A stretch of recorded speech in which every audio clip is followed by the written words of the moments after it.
asseyez-vous. Léa, hein, c'est ça? Oui. Date de naissance? 20-09-86. Alors, je vais vous demander de me donner vos lunettes, justement. Je vais regarder à quel point vous êtes myope. Dans les années 70, il y a eu une invention géniale pour les myopes, les presbytes, les astigmates, les hypermétropes du monde entier. La chirurgie réfractive. Ou comment se passer de cette indispensable paire de lunettes ou de lentilles en modifiant la forme de la cornée grâce à un laser. Et aujourd'hui, en France par exemple, c'est chaque année quelques 150 000 myopes en moins grâce à cette opération. Alors, pourquoi pas moi ? Je me prends à rêver d'une vie sans lunettes, d'une vie nette où l'horizon trace une ligne, voir clair quand je plonge sous la mer, quand je cours sous la pluie ou quand je me réveille en pleine nuit. Bref, avoir la vie de quelqu'un avec des yeux hémétropes, c'est-à-dire qui voit bien. Et pour vérifier si je peux me faire opérer, rendez-vous avec le docteur Liam Trim à l'hôpital des 15-20. C'est une pointure de l'opération de la myopie et pourtant, il porte des lunettes. Au fond des yeux, le podcast qui change votre regard. Alors ensuite, posez le menton ici et le front là. 3e épisode. Et donc là, on va passer votre œil dans un appareil automatique qui s'appelle un autoréfractomètre Bonjour laser, au revoir myopie. qui va, en prenant c'est une toujours photo là. de votre œil, voilà, regardez la La montgolfière. montgolfière, Voilà, mais on c'est voit la pas, mais montgolfière. je la devine, hein. Et vous regardez tout droit devant vous et l'appareil va estimer de manière automatique approximativement votre degré de myopie. Alors, après, voilà, il faut vérifier, mais on a à peu près moins 8,75 à droite et moins 7 à gauche. Et juste, j'ai été enceinte, il paraît que la grossesse, ça enlève des dioptries. Alors, non, le fait d'avoir des enfants n'augmente pas la myopie. Par contre, ce qui peut arriver pendant une grossesse, c'est que provisoirement, par des facteurs hormonaux, que la myopie augmente, mais transitoirement. Et qu'ensuite, après l'accouchement, 6 mois après l'accouchement, la myopie revient comme elle était. C'est ce qui peut arriver. Je fais quoi? Je prends mes Ouais, lunettes là? ouais. Alors maintenant que je sais à peu près votre degré de myopie, on va faire des examens de cornée pour voir si vous seriez opérable. Car oui, comme vous l'aurez compris, dans la myopie, tout est question de cornée. Assez épaisse, trop fine, c'est elle que le laser vient modifier pour redonner sa forme correcte à l'œil et permettre à l'image de se créer correctement sur la rétine. Et il faut pour cela vérifier si notre œil de myope est opérable. Déjà, il faut savoir qu'on ne peut pas opérer tout le monde. Alors, qu'est-ce qu'on va faire lors de la consultation ? Eh bien, on va déjà vérifier l'âge du patient. Il faut quand même, en général, moi j'aime bien attendre l'âge de 23 ans pour opérer. Il faut que la myopie soit stable depuis au moins 2 ans, parce qu'évidemment, si on opère quelqu'un qui a une myopie qui n'est pas stable, eh bien, il redeviendra myope après l'opération. Et pour cela, on fait bien une mesure de la correction de la myopie. Et puis ensuite, on va vérifier, avec différents examens, que l'œil ne soit pas trop sec. Parce qu'un œil qui est trop sec avant l'opération, c'est un œil qui sera encore plus sec après l'opération et ça peut être une catastrophe. Donc, il faut bien vérifier que le patient déjà n'ait pas de sécheresse oculaire. Et puis ensuite, on va faire un examen plus approfondi avec des examens complémentaires. On va regarder la cornée, vérifier que la cornée soit assez épaisse pour qu'on puisse l'affiner avec le laser. On va s'assurer qu'il n'y ait pas de maladie de la cornée, notamment apparemment la maladie du kératocone. Et une fois qu'on a vérifié que la cornée est assez épaisse, qu'elle n'est pas malade, on va également regarder que l'œil n'ait pas de maladie, notamment en faisant un fond de l'œil, regarder comment la rétine est. Et puis si le patient remplit tous ces critères, eh bien dans ce cas-là, on va pouvoir lui présenter les différentes techniques chirurgicales, lui expliquer comment ça fonctionne et lui expliquer également les risques. Ça c'est très important d'en parler avant l'opération. C'est un dédale, vous le connaissez par cœur, ce dédale. Ah bah oui, il y a intérêt quand même. Salut. Ouais, très bien. J'ai plus de 23 ans, ma myopie est stable, on peut donc vérifier ma cornée. Alors, on descend dans le centre de la cornée et de la chirurgie réfractive, là où sont analysés tous les yeux des futurs opérés. Waouh, c'est quoi tous ces appareils là? C'est une salle avec une dizaine d'appareils sur des petites tables. Là, vous pouvez retirer vos lunettes et les poser à côté ici.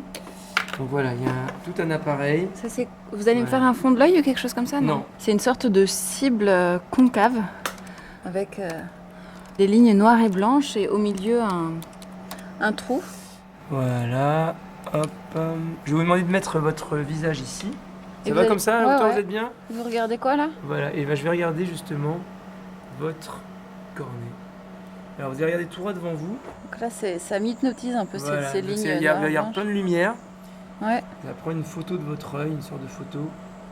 C'est là où on fait ce qu'on appelle la topographie cornéenne. Ça va faire une carte de géographie de la cornée pour voir qu'il n'y ait pas de maladie. Et on va voir également l'épaisseur de la cornée.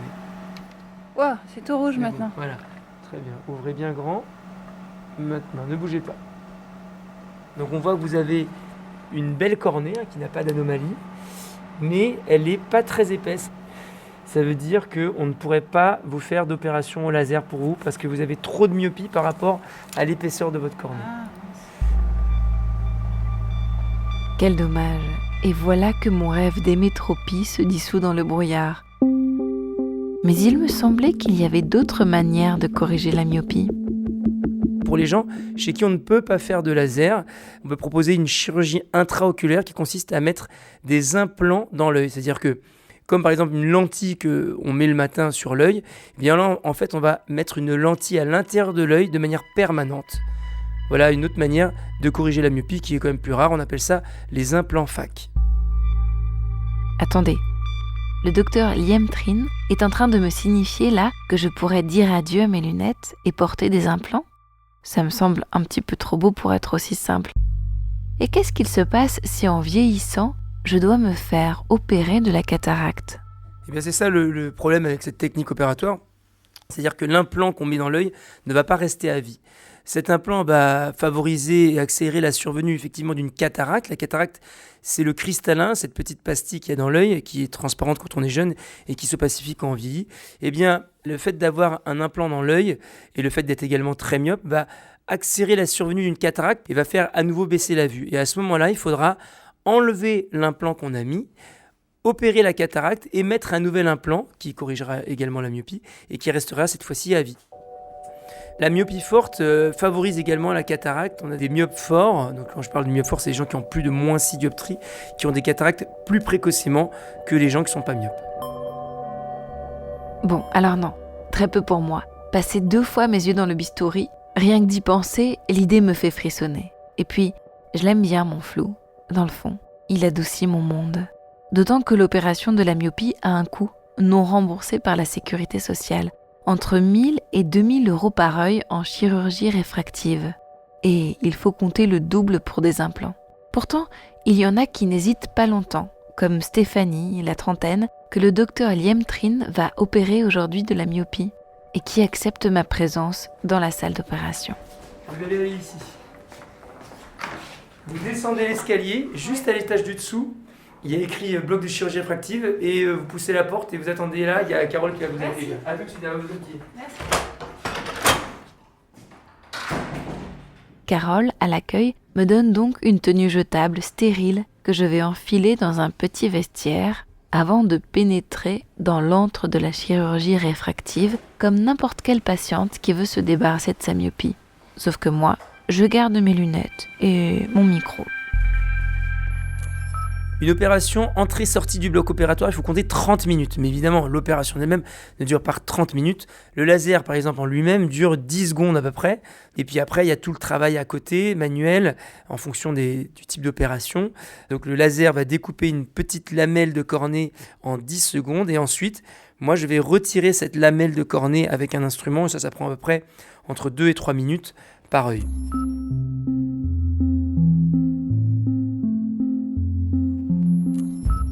Je vais opérer une patiente qui a une myopie et je vais l'opérer avec la technique SMILE. C'est une technique au laser où le laser va découper à l'intérieur de la cornée une fine lamelle de cornée d'une certaine épaisseur et il va découper également une petite incision de 3 mm à travers laquelle ensuite secondairement je vais retirer cette petite lamelle. Et en retirant la lamelle, la cornée va s'aplatir proportionnellement à l'épaisseur de la lamelle qui a été découpée au laser et c'est comme ça qu'on va aplatir la cornée et enlever la myopie. Il y a 3 techniques au laser qui existent. Il y a la PKR, l'ASIC et le SMILE. Les 3 techniques consistent à aplatir la cornée en retirant du tissu cornéen mais la manière de retirer le tissu cornéen est différente entre les 3 techniques. Qu'est-ce qui donne l'indication du type de chirurgie? Alors ma patiente avait une cornée normale avec une bonne épaisseur, donc j'avais le choix pour pouvoir faire les 3 techniques, mais bon, il faut bien choisir une technique entre les 3. Donc quand on peut éviter la PKR parce qu'elle est très douloureuse, et elle fait très mal et on met du temps à récupérer, on hésite entre plutôt le LASIK ou le SMILE, et avec une légère préférence pour le SMILE. Les études qu'on a faites notamment dans le service ont montré qu'avec le SMILE, on avait un tout petit peu moins de sécheresse oculaire durant les 6 premiers mois qu'après LASIK. Et de combien est sa myopie? La patiente a une myopie entre -2 et -3 dioptries, donc une myopie vraiment standard et classique. Oui, donc en fait, c'est surtout les petites myopies qu'on opère. Disons qu'elles sont surtout plus fréquentes. Je suis en train de vérifier mes réglages. Donc vous avez un ordinateur muni d'un écran tactile. Absolument, donc ça c'est le laser avec un écran tactile pour permettre de programmer tout ce qu'on va faire avec le laser pour la patiente en rentrant donc ses coordonnées, ses mesures de cornée, sa correction de myopie, la taille de l'incision, tout est rentré dans cet ordinateur accolé au laser. Donc, tous les paramètres que vous... Exactement. Une dernière vérification et ensuite je vais aller voir la patiente, je vais aller la chercher. Alors attendez-moi ici 2 petites secondes.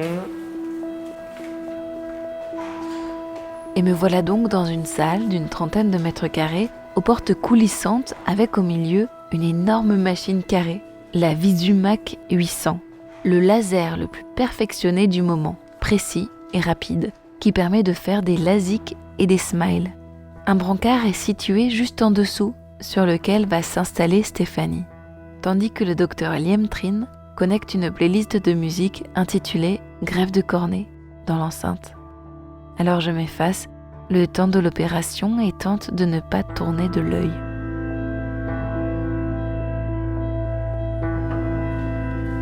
Lucas, c'est bon, hein? C'est bon pour moi. Rebonjour madame, voilà la patiente arrive, ça va? Vous vous souvenez que je vais vous opérer de myopie avec la technique SMILE, madame, n'est-ce pas? Oui. Vous êtes bien là? Est-ce que vous êtes bien avec moi? Ça va. Super. Alors, je vais vous faire un SMILE, je vous rassure, c'est totalement indolore, vous n'allez rien sentir. C'est ça qui est très important. Mais si jamais vous avez mal ou quoi que ce soit, n'hésitez évidemment pas à me le dire. D'accord? Très bien. Mais vous n'aurez normalement aucune douleur. Voilà. L'opération de la myopie au laser demande juste une anesthésie locale. C'est-à-dire que le patient a juste 3 gouttes dans l'œil. Ces gouttes anesthésiantes vont permettre d'anesthésier la cornée. Il n'y aura absolument aucune douleur. Alors je dis quand même au patient qu'il sentira que je touche l'œil, mais vraiment il n'y a aucune douleur. Il faut qu'il soit d'ailleurs conscient, parce que je vais lui demander de regarder, de fixer un point vert pour centrer le traitement. Donc le patient est acteur majeur dans cette chirurgie également. L'important, c'est surtout de le rassurer. Il y a aussi ce qu'on appelle une anesthésie verbale de ma part. Il y a beaucoup de coaching de la part du chirurgien pour rassurer le patient, le guider. Et ça, c'est ce qu'on apprend sur le tas. Ça fait partie du métier. Alors, on va faire la première étape de l'opération, madame, qui consiste en fait à découper le lenticule au laser. Ça dure à peu près 11 secondes pour vous. Alors écoutez-moi bien madame, vous allez voir dans quelques instants un petit point vert qui va clignoter au-dessus de vous. Vous allez regarder ce petit point vert et vous allez le fixer. Et puis à un moment vous allez sentir que l'appareil va se poser sur votre œil. C'est tout à fait normal. Il faudra bien continuer à regarder le petit point vert, d'accord? Et puis ensuite vous allez sentir que votre œil va être aspiré pour être immobilisé. À ce moment-là, vous relâchez, vous laissez faire. Le point vert va disparaître et ce sera le signal comme quoi le laser va commencer. Le laser, je vous l'ai dit, il dure 10-11 secondes, durant lesquelles il ne faut surtout pas bouger quoi qu'il arrive. Ne bougez pas, c'est parti pour 11 secondes. C'est parti, ne bougez pas. C'est parfait ce que vous faites, impeccable, ne bougez toujours pas, vous êtes absolument merveilleuse. Il ne reste plus que 5 secondes à tenir. C'est magnifique, il ne reste plus que 2 secondes. Et ben voilà, le laser est terminé. Bravo madame, vous avez été parfaite. Est-ce que vous avez eu mal? Pas du tout. Pas du tout, merci beaucoup de le dire. Alors là, maintenant, on va passer à la désinfection des yeux avec la bétadine. Alors c'est le moment le plus désagréable de l'opération, je suis obligé de vous le dire. Ça va brûler dans vos yeux, mais c'est pour la bonne cause, c'est pour éviter une infection de l'œil. Je vais ouvrir grand les yeux. Voilà, fermez les yeux. Est-ce que ça va? Vous m'avez bien préparé, c'est moins pire que ce à quoi je m'attendais. C'est ça, c'est très important de préparer le patient. c'est à peu près la même sensation quand on se met un peu de savon dans les yeux. Ah ouais. Donc, ça va. Alors maintenant, je vais vous coacher sur la deuxième partie de l'opération. La deuxième partie de l'opération consiste à retirer le lenticule, cette fameuse lamelle qui a été découpée au laser. Et je vais avoir également besoin de vous, car je vais vous demander de garder votre œil fixe et immobile comme si vous étiez une statue de pierre en regardant tout droit devant vous. Mais la difficulté, c'est que moi, je vais secouer votre œil dans tous les sens. Donc votre but à vous, ça va être de m'empêcher de bouger votre œil en gardant votre œil fixe et immobile en regardant tout droit devant vous. D'accord ? Donc vous allez contrebalancer et faire contre-pression contre mes mouvements. Par exemple, si vous sentez que je vais baisser votre œil vers le bas, vous au contraire, vous essayez de remonter vers le haut. Voilà, donc j'ouvre l'incision et je vais commencer à retirer ce lenticule. Donc, normalement, le temps de dissection doit être plus court qu'une chanson. Après, ça dépend quel type de chanson c'est. Moi, je fais à peu près 750 opérations par an, du laser de la myopie, des implants phaques, des opérations de cataracte. Je préfère proposer la technique qui va être la plus adaptée à chaque patient. C'est pour ça que c'est réellement une chirurgie sur mesure. Et ben voilà, j'ai fini. Alors, comment ça a été, madame ? Ça va. Ça va ? Est-ce que vous avez survécu ? J'ai survécu. C'est un petit côté impressionnant de dire que vous êtes en train de couper l'œil, mais on sent rien. On sent rien. Alors, on sort en voyant très flou parce que le laser a rendu, on va dire, la cornée un petit peu trouble. Et c'est pour ça que je leur demande de repartir accompagnés. Mais ils repartent sur leurs deux jambes, puisque c'était une anesthésie uniquement locale. Et dans le cas du LASIK ou du SMILE, ils vont récupérer la vue dès le lendemain matin. Ils vont pouvoir venir seuls au rendez-vous de contrôle du lendemain matin. Alors, comment ça va ? Vous pouvez vous relever tout doucement avec Lucas ? Bon, c'est moins flou que ce que je pensais. Mais alors, les gens me disent souvent c'est flou, mais c'est net. En fait, c'est uniformément flou, alors que d'habitude, on sait quand on est myope, on voit net de près et flou de loin. Là, c'est comme quand on a les lunettes sales, quoi. Super.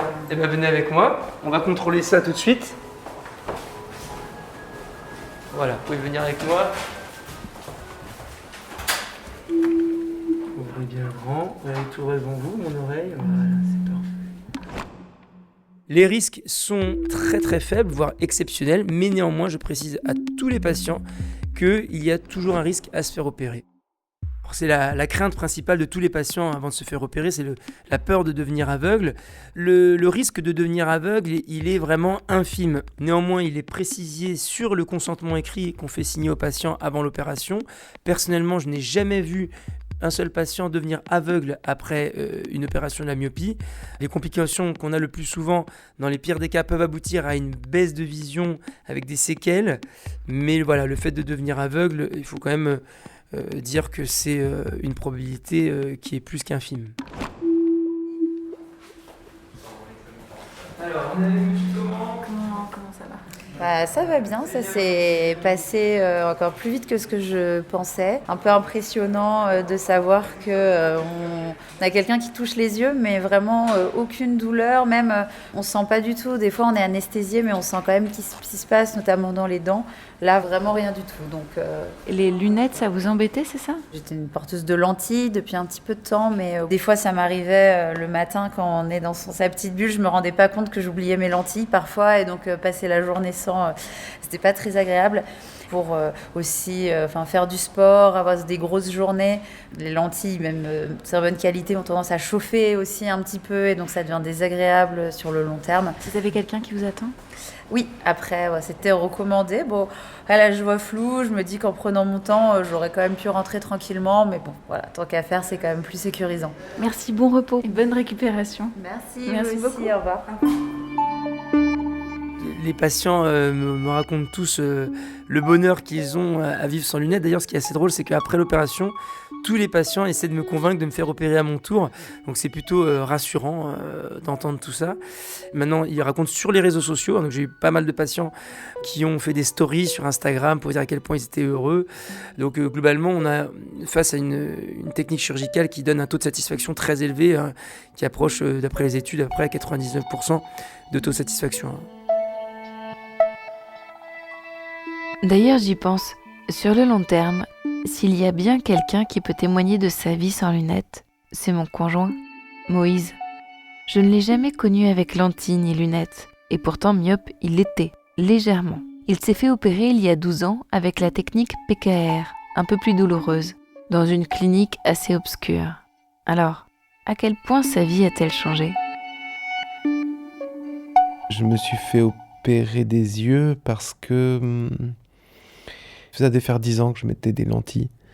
Et j'avais mes yeux qui séchaient de plus en plus. Mes yeux les supportaient de moins en moins, quoi. Donc que je les avais oubliés pas mal de fois quand je sortais, quand j'allais en soirée, tout ça. Après, c'était un enfer. Fallait que je prévoie d'enlever mes lentilles pour mettre des lunettes. Et mes lunettes, je les supportais pas. Ça me faisait mal au nez. Et ça me fatiguait. Je me sentais pas à l'aise, en fait. C'est comme si ça me mettait un voile entre moi et la réalité, les lunettes. C'était très déplaisant. Je supportais pas les lunettes. Ouais. Et tu te souviens de ton opération de la myopie ? Oui, c'était une clinique privée, quoi. Donc j'ai dû payer, je sais plus, 2700 €, je sais plus combien à l'époque. Ouais, je sais Tu regrettes pas ? Ah non, pas du tout. Je pense que c'était très malin de faire ça tôt. Pour moi, la magie, c'était de me réveiller le matin et de rien avoir à mettre et de voir bien. C'était magique au début, quoi. Et puis après, c'était quand je sortais, quand je découchais, quand je dormais ailleurs, quand je partais en voyage, c'était juste de glisser une brosse à dents dans le sac, plutôt de dire « Ah, faut que j'aille prendre mon produit lentille, mon étui, mes lunettes. » Je me sentais vieux, quoi. Et donc, c'était tellement trop cool. Ça mettait tellement plus de spontanéité dans mes mouvements. C'est comme si j'étais totalement en prise avec le monde, où il n'y avait pas aucun filtre, quoi, rien entre le monde et moi. Ce qui est juste galère, c'est quand on se fait opérer des yeux, c'est que on est plus sensible aux lumières la nuit, aux scintillements, et donc la conduite la nuit, c'est un peu relou avec les phares. J'ai toujours l'impression que les majeures parties des bagnoles sont en plein phare, donc ça fait comme une sorte de faisceau. C'est le seul inconvénient, comme c'est pas du tout dramatique. Et prochaine étape, ça va être la cataracte, du coup ? Je sais pas ce que c'est cataracte. Donc je sais pas, non. La cataracte, moi, je l'aurais certainement avant lui, vu les dioptries qu'il me manque. Et alors, je pourrais en même temps me faire opérer de la myopie et bénéficier d'implants pour retrouver la vision de ma plus tendre enfance. Voilà, c'est ça mon Graal à moi, la cataracte. Quand j'aurai 70 ans, vous verrez, je compterai les étoiles sans lunettes avec mes petits-enfants sur les genoux. Mais peut-être que je n'aurai pas à attendre jusque-là, parce que la recherche avance vite pour freiner la myopie. Alors, pour en savoir plus, écoutez le prochain et dernier épisode.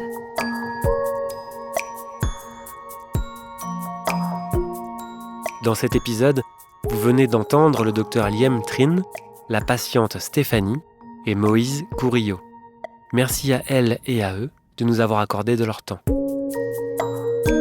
C'était Au fond des yeux, une enquête sonore originale de l'hôpital des 15-20, l'Institut de la Vision et l'IHU Foresight pour la Vision. Elle est produite par le studio Ose. Reportage, Léa Minot. Réalisation, Guillaume Giraud. Production, Lorraine Pagès.